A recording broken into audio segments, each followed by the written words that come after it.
Students, welcome back to my channel. तो आज मैं लेके आई हूँ आप लोगों के लिए एनसीईआरटी का साइंस जो कि 10th स्टैंडर्ड का है। उसमें हम चैप्टर फर्स्ट आज स्टार्ट करने वाले हैं। चैप्टर फर्स्ट का नाम है chemical reaction and equation. Okay, अगर आपने 9th में अच्छे से पढ़ाई नहीं की होगी एंड बिकॉज ऑफ कोविड आपका बहुत लॉस हुआ है, that I can understand. So no worries, हम यहाँ से ही बेसिक स्टार्ट से शुरुआत करेंगे। So chemical reactions and equations. तो फर्स्ट ऑफ ऑल हमें चेंजेस कितने टाइप्स के होते हैं उसके बारे में डिस्कस करना पड़ेगा। So change are of two type. Okay, तो first change is physical change and second is chemical change. ठीक है, चेंज दो टाइप के हैं, physical change and chemical change.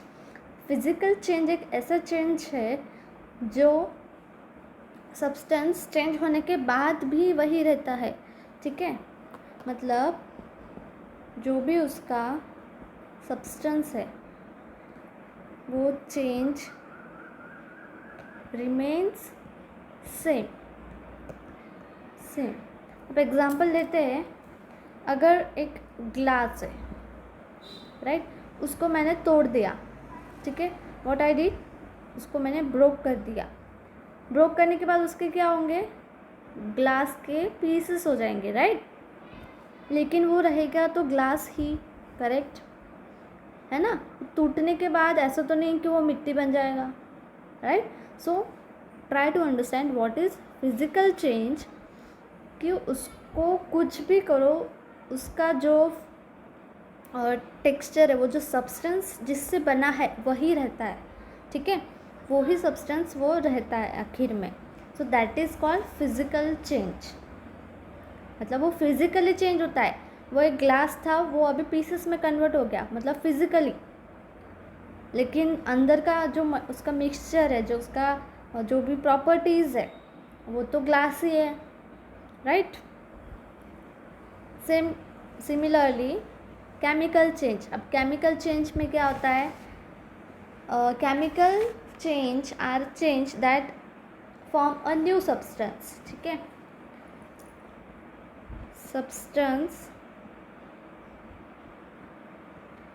substances change and form new substance। ठीक है, केमिकल चेंज एक ऐसा चेंज है जिससे एक नया सब्सटेंस तैयार होता है।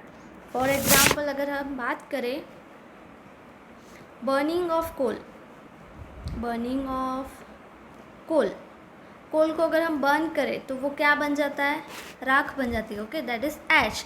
मतलब यहाँ पे क्या हो गया, प्रॉपर्टीज़ भी चेंज हो गई और हमें यहाँ पे एक नया सब्सटेंस भी मिल गया। ठीक है, वो कोल ही रहेगा क्या बर्निंग के बाद, नहीं, यहाँ पे सब्सटेंस चेंज हो रहा है, तो that is called as chemical change. Similarly अगर हम बात करें कैंडल की, बर्निंग ऑफ कैंडल, तो कैंडल जैसे जैसे बर्न होती है उसमें से गैस निकलती है, right. Vapours you can see, वो मेल्ट होती है। ठीक है, गैस निकलती है, मेल्ट होती है। मेल्ट होने के बाद वो क्या फॉर्म करती है, वैक्स। ठीक है, वैक्स होती है। अब यहाँ पे देखो, वो जो वैक्स होता है वो पूरा मेल्ट होके गैस बन जाता है, मतलब कुछ भी नहीं बचता, वो पूरा हवा में उड़ जाता है, right. So burning of candle that is wax. अगर हम बर्न करते हैं तो वो क्या होता है, मेल्ट होके गैस बन जाता है। ठीक है, हमारे पास कुछ बचता है क्या, हमारे पास वही कैंडल बचती है क्या, no, it totally melts and a new substance, a new property is formed, that is gas। ठीक है, so this is called as chemical change. अब राइपनिंग ऑफ मैंगोज, ये सारे एग्जाम्पल्स तो आपने सुने ही होंगे। Okay, so this also comes under chemical change. Now आपके इसमें सेकेंड पॉइंट है केमिकल रिएक्शन। Chemical reaction.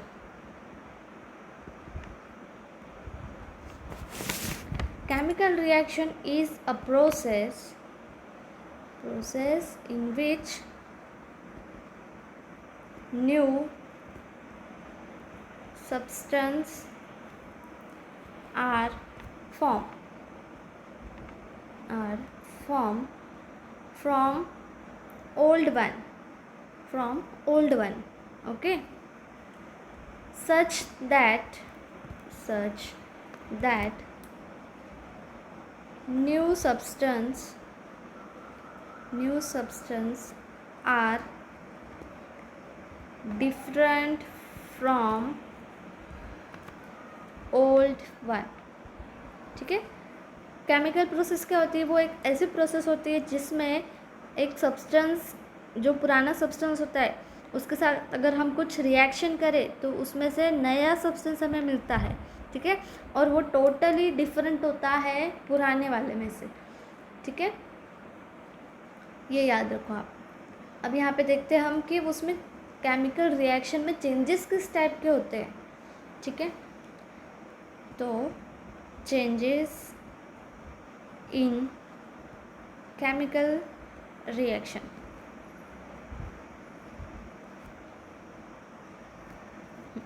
तो फर्स्ट चेंज हो सकता है चेंज इन स्टेट. अब आपने स्टेट के बारे में तो पढ़ा ही होगा. कितने टाइप्स के स्टेट रहते हैं हमारे पास? Solid, liquid and gaseous. ठीक है, तो यहाँ पे देखो, अभी एग्जांपल लेते हैं हम. वाटर है, ठीक है, उसको मैंने आइस में कन्वर्ट किया तो वो क्या बन गया? सॉलिड. अगेन आइस को मैंने मेल्ट किया तो वो क्या बन गया? फिर से वाटर बन गया. मतलब क्या हुआ? वो लिक्विड हो गया. अगर मैंने वाटर को बॉईल किया तो वो क्या होगा? गैस बन के इवेपोरेट हो जाएगा. ठीक है, तो दीज आर द 3 स्टेट. मतलब चेंज इन स्टेट. जब भी हम कुछ भी केमिकल रिएक्शन करते हैं सब्सटेंस के साथ, तो ये तीनों में से कोई भी स्टेट में वो चेंज हो सकता है. ठीक है. नेक्स्ट पॉइंट है हमारा चेंज इन कलर. अब रिएक्शन होने के बाद और रिएक्शन होने के पहले जो उसका कलर था उसमें डिफरेंस आ जाता है. ठीक है, इसलिए चेंज इन कलर भी होता है केमिकल रिएक्शन में. नेक्स्ट है हमारा इवोल्यूशन ऑफ गैस. अब किसी भी चीज़ को अगर हम हीट करते हैं, बर्न करते हैं, है ना, तो वो क्या होता है? गैस बन के उड़ जाता है, right. So that is called as evolution of gas. मतलब रिएक्शन में से गैस बन के बाहर निकल जाना, उसे बोलते हैं इवोल्यूशन ऑफ गैस. नेक्स्ट है फॉर्मेशन ऑफ प्रेसिपिटेशन और प्रेसिपिटेट. ठीक है, अब जब भी आप केमिकल रिएक्शन परफॉर्म करते हो, उसमें रिएक्शन होने के बाद कुछ पार्टिकल जो है वो बच जाता है ना, उसे हम क्या बोलते हैं? प्रेसिपिटेट. ठीक है, अब सपोज हम सब एक एग्जाम्पल के लिए समझो. अगर आप नींबू पानी बना रहे हो, राइट, अगर आपका नींबू पानी बन गया है सही से, लेकिन नीचे कुछ शक्कर वगैरह बैठी रहती है, वहाँ पे केमिकल मतलब रिएक्शन तो हो गई है, सब मिक्सअप तो हो गया वाटर में, लेकिन स्टिल जो नीचे कभी कभी शक्कर बैठी रहती है, तो जो नीचे बैठा हुआ पार्ट रहता है दैट इज़ प्रेसिपिटेट.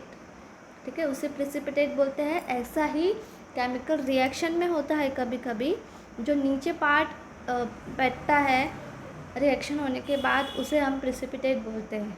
ठीक है. 5th is change in temperature.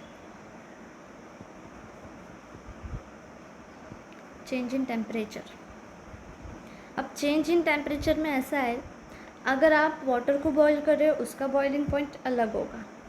ठीक है, सिमिलरली अगर आप किसी और चीज़ को बॉईल कर रहे हो, लाइक मिल्क एंड एक्सेट्रा, कुछ भी ले लो, तो उसका बॉइलिंग पॉइंट अलग होगा। वैसे ही मेल्टिंग पॉइंट भी अलग होता है, ठीक है। अगर आप आइस क्यूब को मेल्ट कर रहे हो, उसको अगर बर्न कर रहे हो, उसको मेल्ट कर रहे हो, तो उसका जो टेम्परेचर होगा वो अलग होगा, ठीक है। तो अगर मैं एक रिएक्शन कर रही हूँ, वाटर को मैंने पहले आइस बनाया, तो इसका जो फ्रीजिंग टेम्परेचर होगा, फ्रीज़ होने का टेम्परेचर वो अलग था।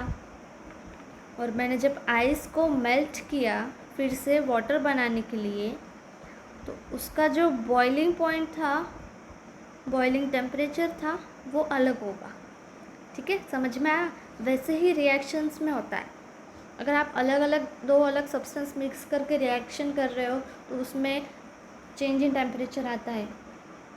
अगर आपकी रिएक्शन हो चुकी है और उसी जो प्रोडक्ट के साथ अब आप फिर से कोई और रिएक्शन कर रहे हो, तो वहाँ पे फिर से आपको चेंज इन टेम्परेचर दिखेगा, ठीक है। जो पहला आपने टेम्परेचर यूज़ किया था वो उस पर नहीं बनेगा, ठीक है। That is change in temperature. तो ये आपको कुछ चीज़ें हैं जो आपको चेंजेस है जो आपको याद रखने हैं आपके केमिकल रिएक्शन के टाइम पे, ठीक है। नेक्स्ट जो पॉइंट है वो है आपके इसमें writing of chemical reaction. Writing chemical reactions लिखे कैसे जाते हैं, ठीक है। तो first of all, a chemical reaction is represented by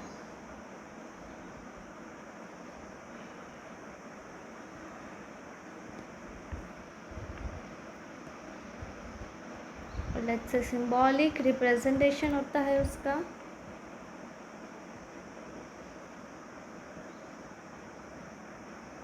of a chemical reaction in the symbol and formulas.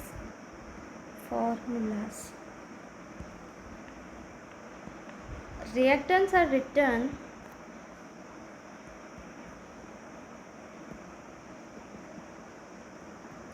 on left hand side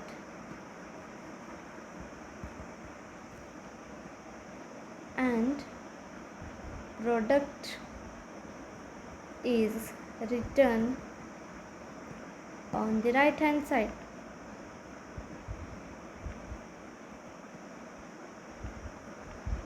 ठीक है। तो रिएक्शन स्पेसिफिकली ऐसे लिखे जाते हैं जो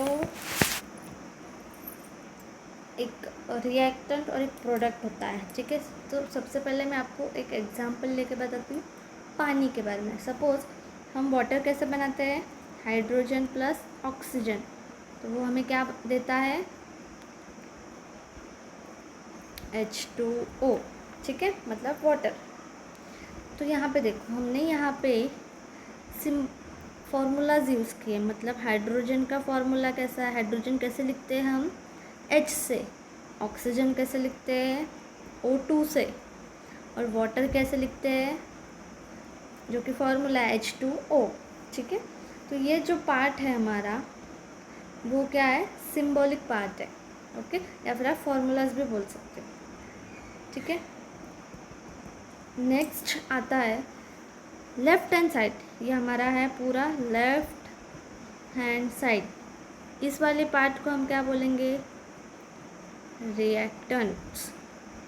रिएक्टेंट मतलब जब भी एक रिएक्टेंट दूसरे रिएक्टेंट के साथ मिक्स होता है, उसमें केमिकल रिएक्शन करते हैं, तभी वो हमें प्रोडक्ट देता है।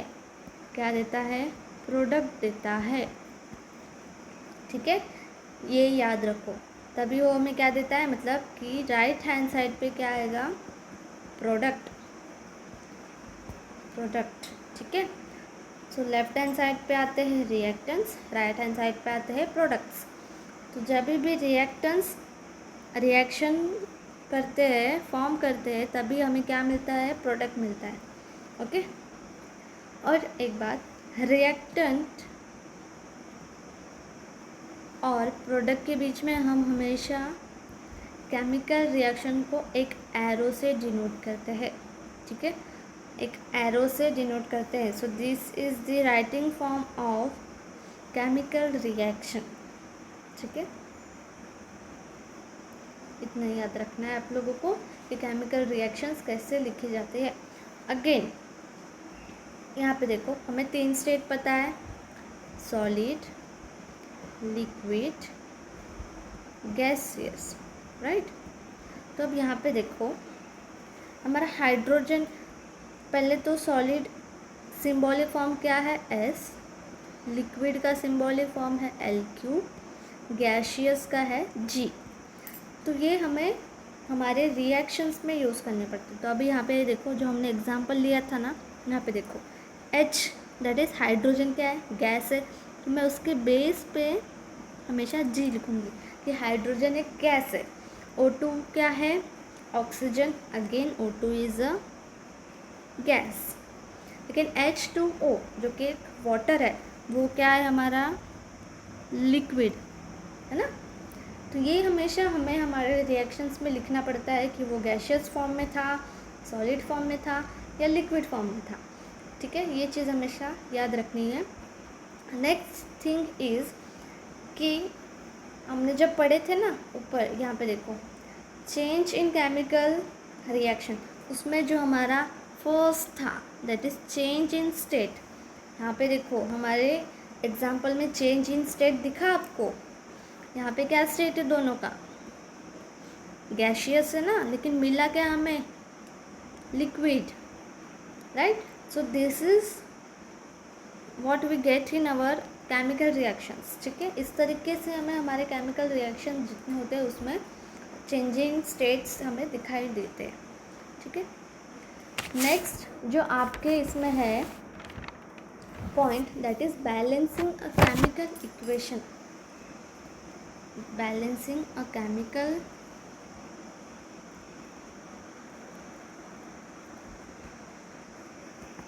इक्वेशन। ठीक है, अब यहाँ पे देखो, जो भी हम केमिकल रिएक्शन करते हैं उसको हम, ये जो हमने अभी लिखा ना एग्जाम्पल, उसको हम रिप्रेजेंट करते हैं और इसे हम क्या बोलते हैं, ये पूरे को हम क्या बोलते हैं, केमिकल इक्वेशन बोलते हैं। ठीक है, जो हम केमिकल रिएक्शन करते हैं उसको लिखने का ये तरीका है जिसे हम केमिकल इक्वेशन बोलते हैं। तो उसी इक्वेशंस को हमें बैलेंस करना पड़ता है। ठीक है, बैलेंस करना पड़ता है। तो ये कैसे होगा देखते हैं। तो first of all balance chemical equation occurs when the number of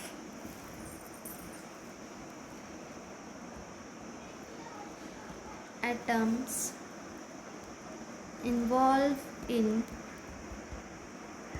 reactants side is equal to number of atom of product।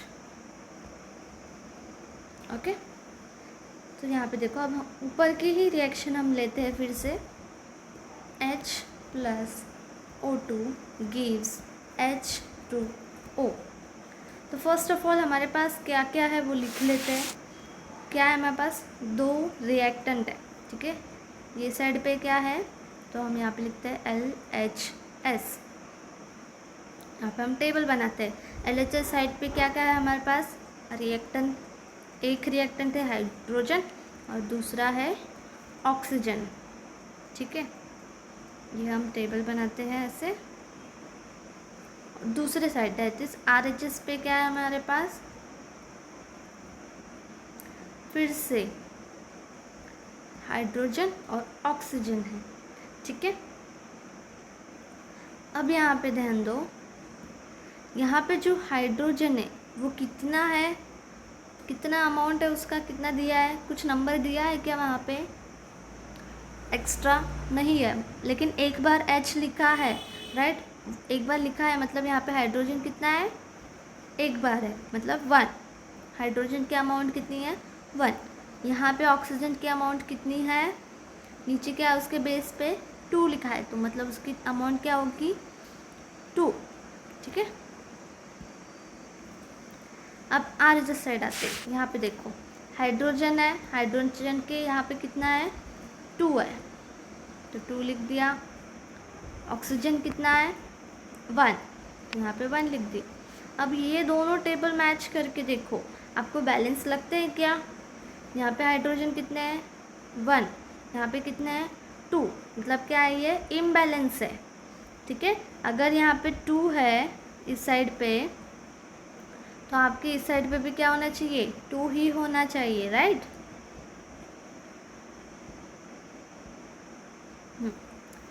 Similarly अगर आपका ऑक्सीजन यहाँ पे 2 है तो इस साइड भी कितना होना चाहिए 2, लेकिन यहाँ पे कितना दिया है 1। ठीक है, तो अब इसे हम बैलेंस करेंगे। बैलेंस कैसे होता है, सिंपल हम मल्टीप्लाई करते हैं, डिवाइड करते हैं ना, वैसे ही मल्टीप्लाई करेंगे या फिर ऐड करेंगे यहाँ पे। ठीक है,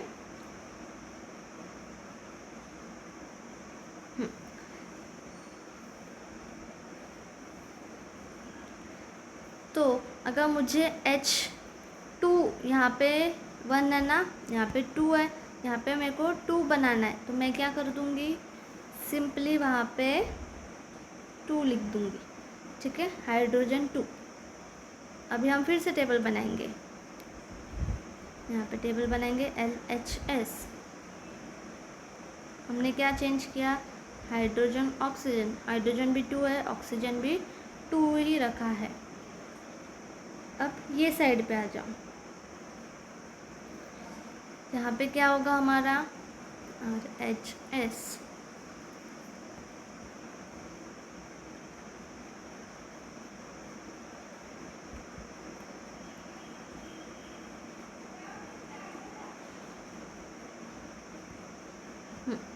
अब यहाँ पे देखो हमें यहाँ पे दोनों, यहाँ पे क्या है ये वाले साइड पे LHS पे क्या है हमारे दोनों 2 2 है, तो इस साइड पे हमें दोनों 2 2 चाहिए।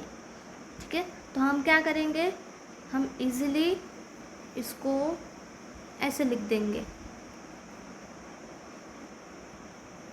यहाँ का जो 2 है ना उसको मैं हटा दूँगी और कैसे लिखूँगी इसको 2HO।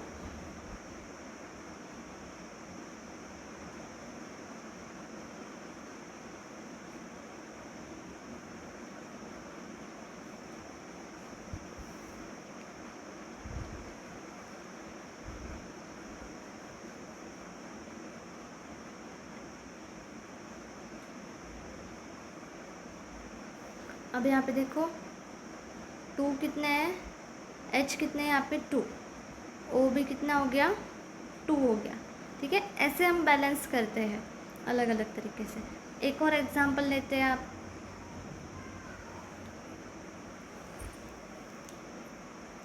अब लेते हैं हम Na+Cl, NaCl, यहाँ पे Cl2 लेते हैं। ठीक है, अब इसको बैलेंस करना है तो क्या करोगे LHS टेबल बना लो, NaCl,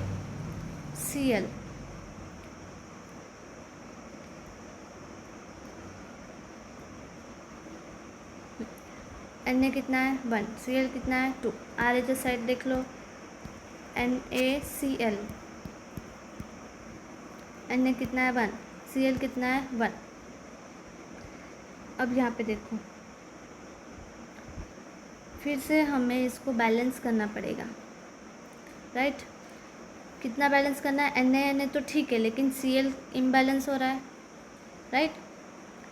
तो उसको हम कैसे करेंगे, अब हमें let me change the pen again.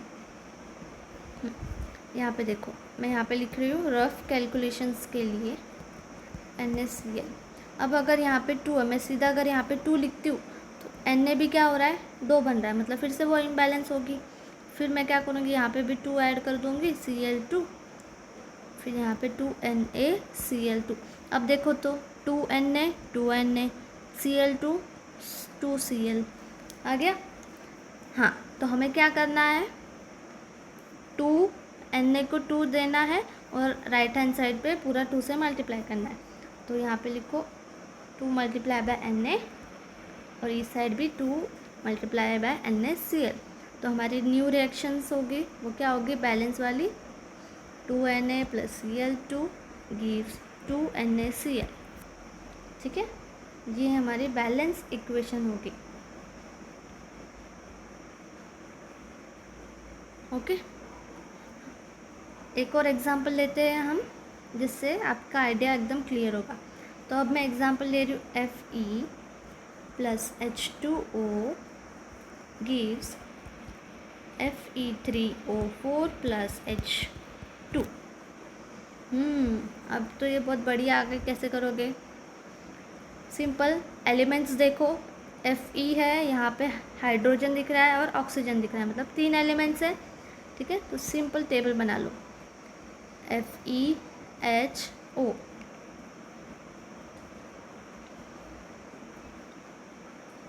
Fe कितना है 1, H कितना है 2, O is also 1। This side FeHO, Fe कितना है 3, O 4, H इज 2। पूरी इम्बैलेंस है, इक्वेशन क्या हो रही है, पूरी इम्बैलेंस हो रही है। आप क्या करोगे, रफली पहले कैलकुलेट करो। यहाँ पे अब मैं फिर से नीचे रफ लिख रही हूँ आप लोगों के लिए, रफ में आपको समझ में आना चाहिए इसलिए। तो पहले हम जाते हैं Fe की तरफ। इधर कितना है Fe 1, इधर कितना है 3, मतलब हमें ये साइड भी कितने बढ़ाने हैं 3। ठीक है, मतलब हमारा ये Fe क्या हो गया, बैलेंस हो गया। ठीक है, समझ में आया। नेक्स्ट है हमारा H2। यहाँ पे H2 क्या है, ये बैलेंस है। हाँ, ये बैलेंस दिख रहा है, इसको अभी फ़िलहाल ऐसे ही रखो। नेक्स्ट क्या है हमारा O इधर कितना है O 4 है, इधर कितना है 1 ही है, लेकिन अब हम उसको O4 ऐसे नहीं लिख सकते क्योंकि वो H2 को जॉइन है, राइट। मतलब हम 4 को उसको मल्टीप्लाई ही करना पड़ेगा। मतलब यहाँ पे आपका क्या होगा 4H2O, करेक्ट, 4H2O ये बनेगा, तभी आपका O क्या होगा, यहाँ पर भी सेम होगा, यहाँ पर भी सेम होगा। ठीक है, मैं नीचे लिख देती हूँ ताकि आप लोगों को समझ में आएगा।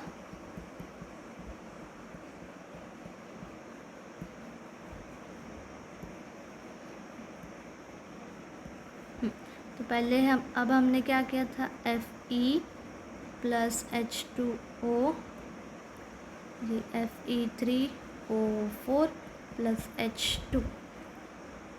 तो यहाँ पे हमने क्या एडजस्ट किया था 3, Fe हो गया, फिर यहाँ पे हमने क्या एडजस्ट किया था 4। लेकिन अब यहाँ पे एक चीज़ ध्यान दो, जब आप 4 इसमें ऐड करते हो आपको फिर से चेक करना है। यहाँ पे कितना है 3 Fe, यहाँ पे भी 3 है Fe, O4 है, O4 दिख रहा है, यस वो भी है, ये भी बैलेंस हो गया। अब यहाँ पे कितना है H2, लेकिन यहाँ पे H कितना है 4 2 = 8, यहाँ पे तो H8 हो गया। मतलब आपको क्या करना है, इस साइड पे 4 मल्टीप्लाई करना होगा, मतलब 4H2O। ओके, मतलब 4H2 जो कि हमें आंसर देगा 8। ठीक है, तो अभी यहाँ पे देखो हमारा इक्वेशन क्या बनेगा,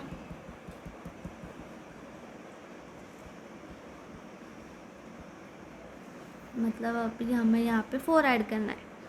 ठीक है, तभी वो क्या होगा, बैलेंस होगा। ठीक है, तो अब मैं नई वाली बैलेंस वाली इक्वेशन लिखती हूँ। बैलेंस इक्वेशन बनती है 3Fe + 4H2O gives Fe3O4 + 4H2। ठीक है, आप चाहे तो ये होने के बाद फिर से बैलेंस करके देखो। ठीक है, फिर से बैलेंस करके देखते हैं। इस साइड का Fe, इस साइड का Fe, इधर कितना है 3 है, इधर भी 3 है।